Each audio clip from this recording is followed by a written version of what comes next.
like my dad, but the beard will come off tomorrow night, please.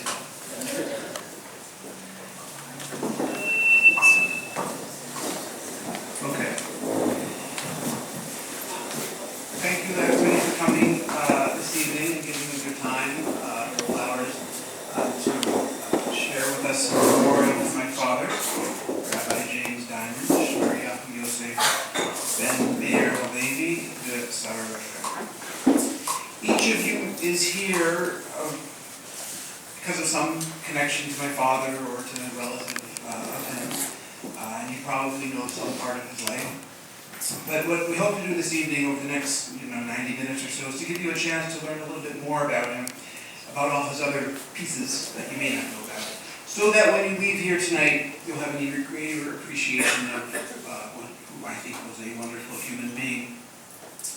To begin our proceedings, I'd like to welcome our host, Marcia Domchik, who is the director of this Milabev English Speakers Club, which is where we are meeting in, to offer a few words of welcome and to explain the connection with my parents and why we're here.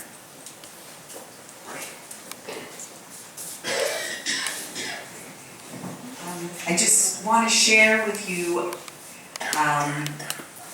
why this setting is so appropriate for honoring the memory of Rabbi James Diamond, who I met only once.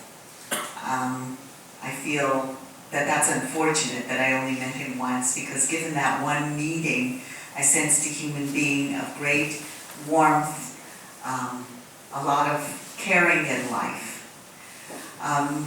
To go back a little bit, some of you know Terry Hendon, and she's been volunteering with Milabev, which is, this center in particular is one of 10 centers for people who suffer from dementia, Alzheimer, other cognitive deteriorating disease, to come and enjoy a program, a quality program which gives their lives some meaning and some quality. And Terry has been volunteering with, in the English-speaking Moadon, basically doing a research project that we're involved with. And she's become much more than just a volunteer for the research project. So much so that when I get upset or need help in almost any other area, I walk into where she's working and I close the door and I say, "Terry, help." And she's usually able to help me. So it was one of those days, and I closed the door and I said, "Terry, help. We need a volunteer who's willing to do more than just the upscale work. We need somebody who's going to volunteer in the kitchen." And everybody I get as a volunteer here has a PhD or an MA or 2 master's degrees, and it's not appropriate for me to ask them to work in the kitchen. They want to help with the people and they want to be with our community of members. And she said, "Don't worry, I'll get you somebody." And so she did, and she brought Judy in to volunteer with us. Now it turns out that Judy also has several advanced degrees, but she was willing to help in the kitchen, and do more than help in the kitchen. She was the kitchen personified. She helped organize the kitchen, and on a day when she was there, the person who does run the kitchen said it was an easy day for her. And Judy loved being here, and she talked about it all the time, and apparently she talked about it to her husband as well. And when she and Terry's husband and Rabbi Diamond would meet, the 4 of them would end up talking about Milabev as well. And at some point, Rabbi Diamond said, "Enough, I've got to go to Milabev and see for myself what's going on there, because this is the topic of conversation at every single dinner and at every single lunch, and every time Judy and I are together, it's Milabev." So on the last day that Judy was here, which was a hard day for us because we knew we were really going to miss her, and she had already promised that she would come back and volunteer again, Rabbi Diamond came in. And I could see right away dynamite and potential volunteer. So we did spend some time chatting, and he did say that next time I come back, I am going to come here and volunteer. It seems like a very special place to me.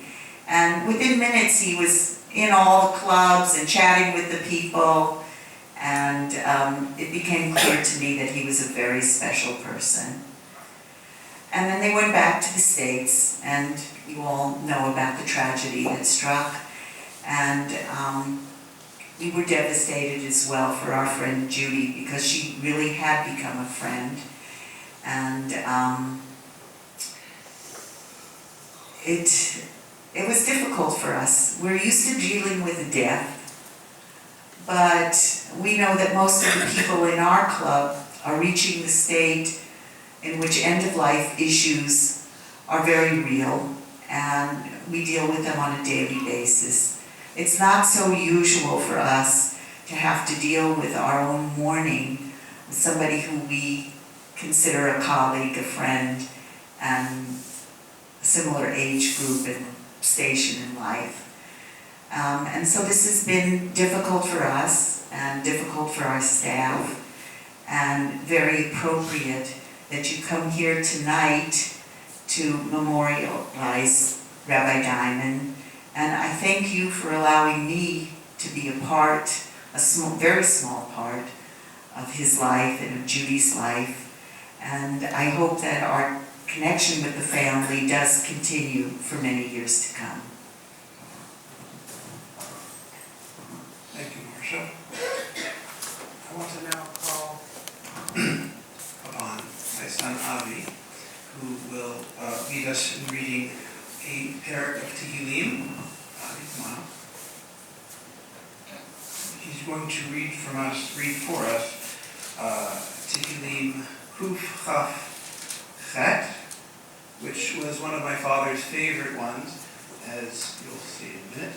And my father personally requested that we sing this. We say this at Ellie's Brit Milah many years ago. We said it at the funeral, and we thought it would be appropriate here. שיר המעלות, אשרי כל ימי אדוני ההולך בדרכיו. יגיע כפיך כי תאכל אשתך, אשריך וטוב לך. אשתך כגפן פורייה בירכתי ביתך, בניך כשתלי זיתים סביב לשולחנך. הנה כן יברך הגבר ימי אדוני. יברכך אדוני מציון, ולא בטוב ירושלים כל ימי חייך. ולא בנים לבניך שלום על ישראל. Thank you.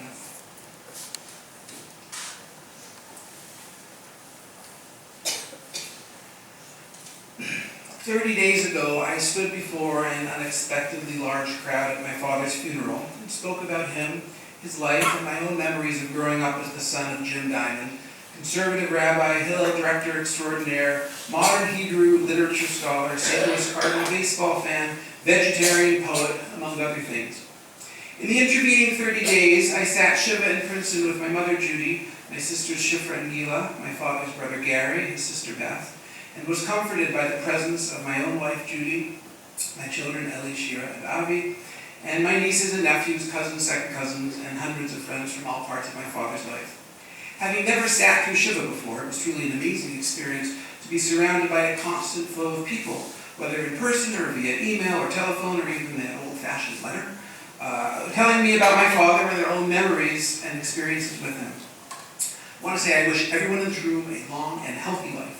But when that inevitable time comes to mourn the passing of a loved one, I hope that you can find the same kinds of comfort from your own family and friends and community as I found. And I thank everyone, especially Judy and the children, for being part of that comfort.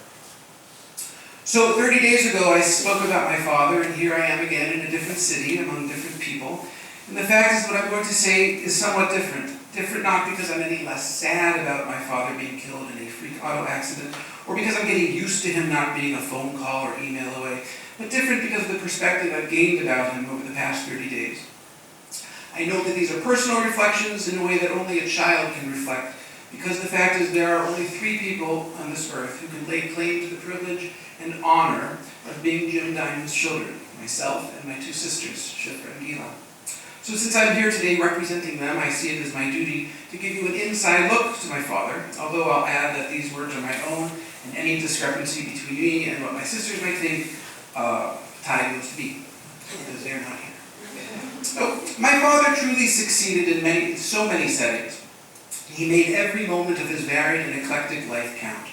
Jim Diamond was born in Winnipeg, Manitoba, on June 6, 1938, to Eva and Meyer Diamond.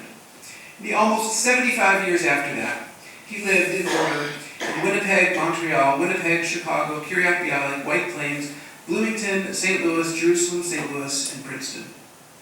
His education included stops at a secular Yiddish school as a child, a public high school, the Chicago Yeshiva, Roosevelt University, the Conservative Jewish Theological Seminary, and Indiana University. His professional career began as a rabbi and teacher at Mosad Ahava, then at Kiryat Bialik in the early 1960s, followed by 3 years as assistant rabbi at Temple Israel in White Plains, and then 36 wonderful years as director of Hillel at Indiana University, Washington University, and finally Princeton. Along the way, he wrote a number of books and many, many articles. He taught courses in Hebrew literature, Judaism, Bible, philosophy, and religion. He studied with the Hasidic mentor Zalman Schachter, theologian Abraham Joshua Heschel, the father of Reconstructionist Mordechai Kaplan, and Talmudic scholar Shaul Lieberman. And he was deeply influenced by all of them across the spectrum. He taught Sephardic children in Israel. He led high school students on Bronfman and Birthright tours. He educated thousands of university students and adults in North America. He felt equally at home davening in the Orthodox Beis Abraham congregation in St. Louis, the conservative Or Kodesh congregation in Chevy Chase, Maryland, and the Reformed Kol HaNeshama congregation right here in Jerusalem. He visited Israel somewhere between 19 and 27 times, depending on who you ask in the family.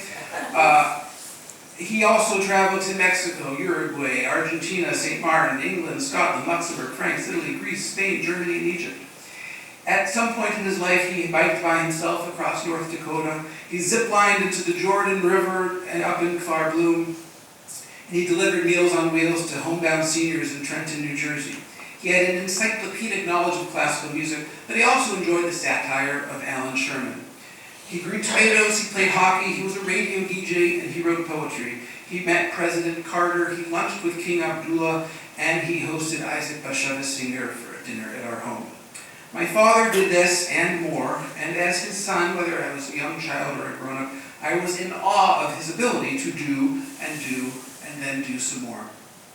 He packed it in, and he had every intention of keep it going for a while. He had enough work planned for the next 5 years, he had all these projects he was ready to teach and so forth. My mom even told me that he was looking into starting to take mandolin lessons. Now, who takes mandolin lessons? My dad. Now, I know it sounds odd, but in thinking about my father being killed so suddenly, I sometimes wonder if God kind of looked down and said, wow, that's like a really fascinating kind of guy. I'd like to get to know him better. And, God decided to take him.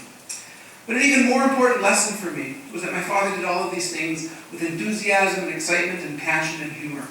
He did them well, and he took on challenges, and he met them. He had the unique ability to immerse himself in a task, even lose himself perhaps, amidst everything else going on around him. When he'd come visit us in Toronto, or when he came here in Israel, it would be the same routine. He'd come in, he'd take out his computer, he'd sit down at the table, and I'll get into position, and he would start working on whatever article or book review or student recommendation he was working on. While all of us would be busy around cooking or cleaning or eating or doing homework and living our lives. And it would sometimes get frustrating because we kind of want to clean the table and get on with it, and he'd be sitting there typing. But it was comforting to see him just working on. Now, despite being this very accomplished person, my father had a tremendous sense of humility and an ability to make everyone around him feel very comfortable and totally at ease. At least 3 times during the Shiva, somebody mentioned how they had no idea my dad was a rabbi. They knew him in Princeton from another sense. His Feldenkrais, he took Feldenkrais. His teacher talked about how he showed up in class in a t-shirt and shorts, and he never said he was a rabbi. I received an email from Laura Wall, who was a student at Indiana University in the late 1960s, and she wrote that when she first met my father during her freshman orientation, she had come down with her dad to visit her dorm and to visit Hillel. And after meeting my father, Laura's dad turned to her and said, "He's the rabbi." And she wrote out, he was expecting someone in a suit and tie, and maybe not kind of the wild hair that my dad had at that time. My dad was not a suit and tie kind of rabbi. He was not a suit and tie kind of dad. He was the kind of dad who would play catch with me in the park and hockey with me in our basement. He was a dad who had no problems with us hanging out in his office at Hillel. He was a dad who came to the Yom Yisrael at the day camp I was working at, and he dressed up as a Bedouin with a robe and a kafia, and he sat in this hot tent on a summer day and talked to the children about being a Bedouin with his fake accent. He was, I would say, unpretentious. I remember the first Rosh Hashanah after he retired from Hillel, and he was so excited to sit down in the crowd and not have to be up on stage as a professional Jew. He made it a point to describe his Talmud study group, the one that he had been in when he was unfortunately killed. He always described it as a study group and not a class, and that he was merely one of the group and he wasn't the teacher. And most recently, when he was visiting us in January, he came with Judy and me to our book club the night we were discussing an Agnon story. It was amazing to watch him sit there and listening intently to the facilitator and listening to the comments of the group, and ever so gently, I would say almost apologetically, he interject his own reading of the story. Well, maybe you might want to think about this, or maybe Agnon thought about it this way, and he didn't make any of us feel bad or less than scholarly, and everyone was like, well, that's probably a good interpretation. Now, I must note here that my father's ability to accomplish so much could not have happened without my mother, Judy. My parents were teenage sweethearts, and 2 days after their marriage, when she was age 19, my mom left her family in Winnipeg and moved with my father to New York and began the 52 years of their marriage. She followed him to all the various stops in his career, along the way raising the three of us, teaching nursery school, getting her MBA, and working her way up through the world of healthcare administration. She was the financial brains of the marriage, and she managed the home and made it far, far easier for my father to pursue whatever it was he was pursuing at the time. My father knew how much he owed his success to my mother, and